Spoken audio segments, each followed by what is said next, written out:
Hi, my name is Casey Hamsher, and I'm a junior media communications major with a double minor in journalism and sports management here at UD. I am from Northwest Philadelphia, and upon my graduation next year, I hope to begin my career as a sideline reporter for the Philadelphia Eagles, the Philadelphia Phillies, and as well become an in-arena host for the Philadelphia Flyers. I'm already taking steps to make sure I achieve my goal. This summer, I will be a sideline reporter for the Sports Fan Base Network in Philadelphia. I will also be a press box intern with the Wilmington Blue Rocks, as well as a photo and video associate for All Star Sports Academy in Conshohocken, Pennsylvania. Much like being in a studio like ESPN, sideline reporters have to prepare really well. They have to go into the game knowing key stories, injuries, facts about players and teams, the team's records, and they have to ask questions to the coaches and teams at halftime, beforehand, and at the end of the game. Sideline reporting is very fast paced, it's very on your feet, you have to think quickly, but that's what appeals me to it. You might think for this assignment I would choose Erin Andrews, who is a very, very famous sideline reporter, but I decided to stay local and choose Devin Caney. For the Phillies. And not just first place in the NFC East, Dawn. If the Eagles win tomorrow, they're one step closer to securing home field advantage throughout the playoffs. It was an emotional roller coaster in South Philadelphia tonight. Phillies retake the series lead in a game that seemed to involve everything they had been lacking out in Arizona. Zach Wheeler. Vegas still thinks San Francisco's going to win. I think he's going to sign with us, guys. And rumors say he's leaning towards Dallas, and then no, he came to the Eagles. He probably saw the Eagles defense on Sunday, was like, I can get a lot of playing time there. I can help immediately. Yeah. Now, Drew Holiday, who actually was kind of the catalyst to the process era for the Sixers, so he was involved in this trade. So now he's on the table for the Sixers to potentially get. There are reports that there is interest. He's not Dame Lillard. He's not going to have the impact. He might not, be able to secure Joel Embiid in Philadelphia, but it would be rather poetic to bring Drew Holiday back. I think the Eagles are going to win. I don't think it's going to be as big of a blowout as it was when they hosted the Vikings last season. Oh, I remember that. Yeah, I think it's going to be a high-scoring game on both sides here. I'm going 34-28 Eagles.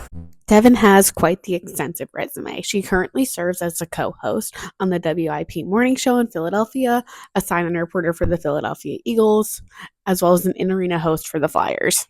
She earned her degree in communications from the University of Pittsburgh in 2013, and then got her master's degree in broadcast journalism from American University in 2015. In addition to her sideline reporting, Devin also is a betting analyst for BetMGM Network. Throughout her journey, Devin has covered sports at all levels of competition and is also the sideline reporter for the Philadelphia Wings. In order to be a good sideline reporter, there are a variety of skills you must have, including journalistic skills, knowledge of sports, and good public speaking. You also need to have knowledge of equipment, everything from cameras and microphones, and you also need to remain calm under pressure, as well as have a good on-camera presence. And reporter. You get just a few minutes during every game to convey a few key points about a player's past. And also, importantly, you interview either the player of the game after the game, and at halftime, you talk to both coaches typically, one while you're walking into his locker room at the end of the second quarter, and the other coach as you're coming out at the beginning of the third quarter. And then in my case on Monday Night Football, Al Michaels would toss down to me and ask, what did the coaches have to say, Lisa, at halftime? And you convey their thoughts. So that's when they had too much time. Those in-game coach interviews are, if I'm being honest, the most stressful moments of the game for me. But also, it's the best opportunity I have to really give viewers a unique insight into what's going through those guys' minds as they're trying to win a football game. I do my best to take advantage of this incredible vantage point I have and bring that information to people who are watching this game from home. Throws on the run, caught, touchdown, Dalton Kincaid. You guys ready? Everybody ready? How does the dream of scoring that first touchdown in the NFL compare to the reality of it? It's pretty cool. It came a little later than I wanted it to, but finally got it. 21 stories that we prepared tonight.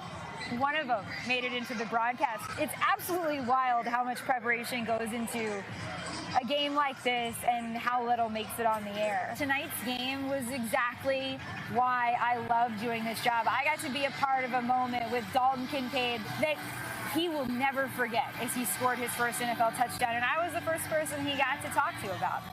Sideline reporting will allow me to combine my two biggest passions of sports and broadcasting. Thanks for watching.